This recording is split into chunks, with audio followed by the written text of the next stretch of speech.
will backlinks help to rank my app in the App Store? So quick answer is no, not on the Apple App Store. So there's, from what we've seen, there's actually no impact on backlinks on your how your Apple app ranks in the Apple App Store.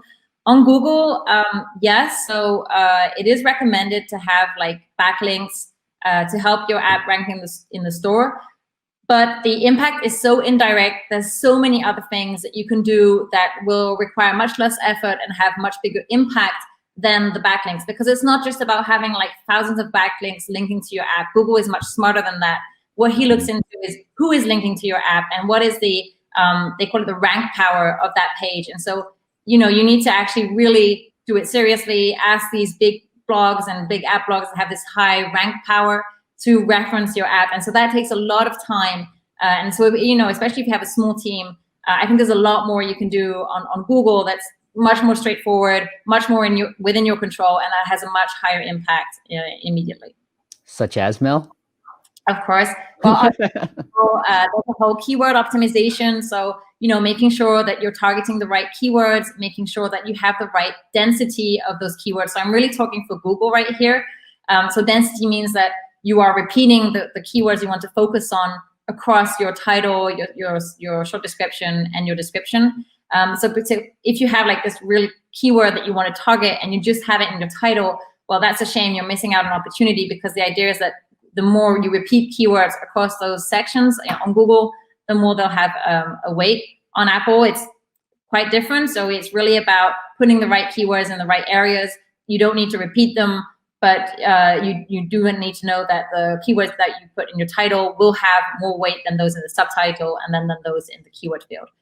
There's also obviously everything that's linked to conversion. And so that's optimizing your screenshots, make sure they're catchy, but make sure they really also very simple to understand. And that's kind of some comments that I have for a few apps that we'll be reviewing, is that people, when they scroll, they literally spend like 2 seconds on your app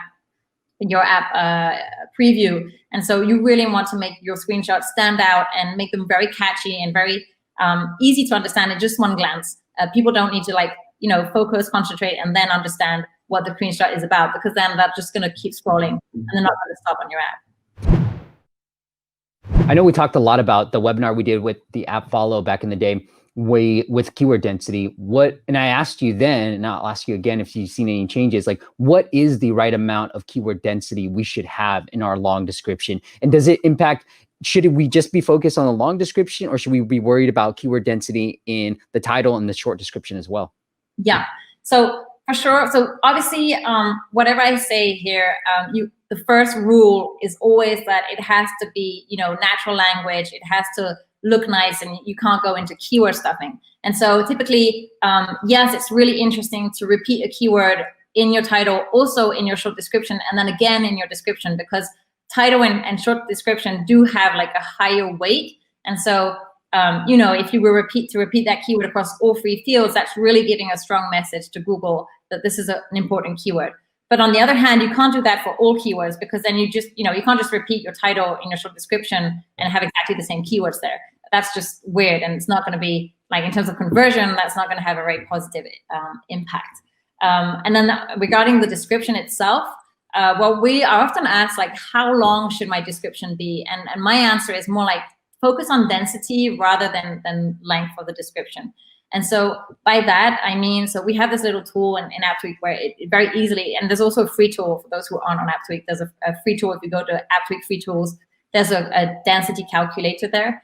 And what it does basically is it calculates how many times your keyword is repeated based on the length of your density of your description. And so, you know, if your description is 5 sentences long and you have nothing more to say, well, that's fine. But any keyword that you repeat like 3 to 5 times in there is going to have a very high density. Whereas if you have like, I don't know, 2,000 characters in there, well, obviously you're going to need to repeat that same keyword much more if you want to get a higher density score. And a good level of density, I always recommend, if you have a long description, is 2%. So anything above 2% is quite high. And you'll see that it's actually very hard to get while avoiding keyword stuffing. So yeah, this is the Mnemonic Dictionary. So it's really nice. They've got a lot of vocabulary in there, which is great. the word mnemonic, which is a very high density as well, and then GRE. That I found that's pretty smart. So they're targeting all these international exams, which actually have very high volume, and I found that that's really, really smart.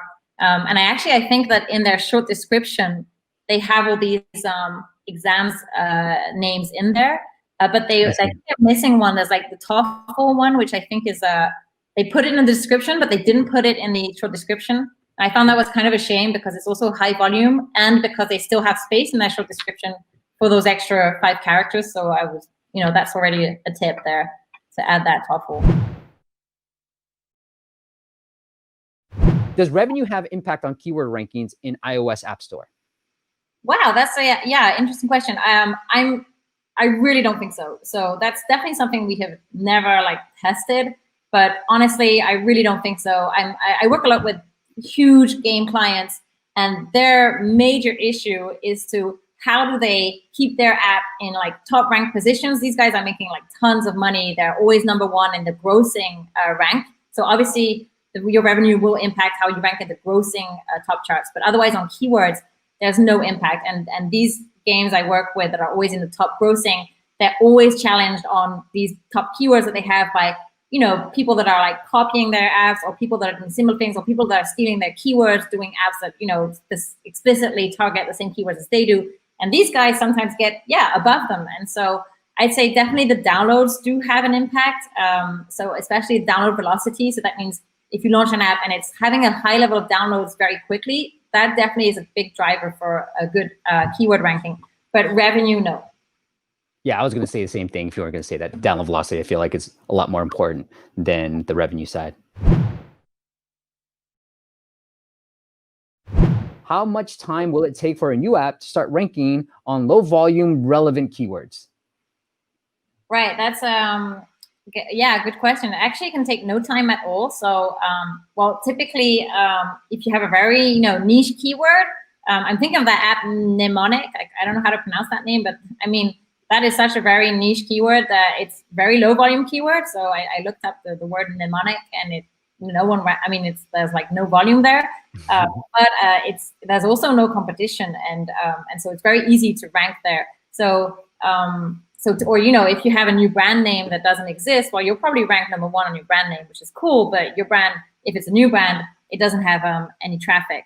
And so what's interesting is to start, that's the whole thing about ASO, is to gradually be able to climb up those keywords. And so start at first, targeting what are the long tail relevant keywords. So keywords that are really relevant for your app, that do have a minimum of traffic, and where you can, start ranking #1 because they're relevant. So that's really important. If you want to rank #1, the only way you get there is because people are typing that keyword and they're clicking on your app, and that conversion, or they're installing your app because it's relevant.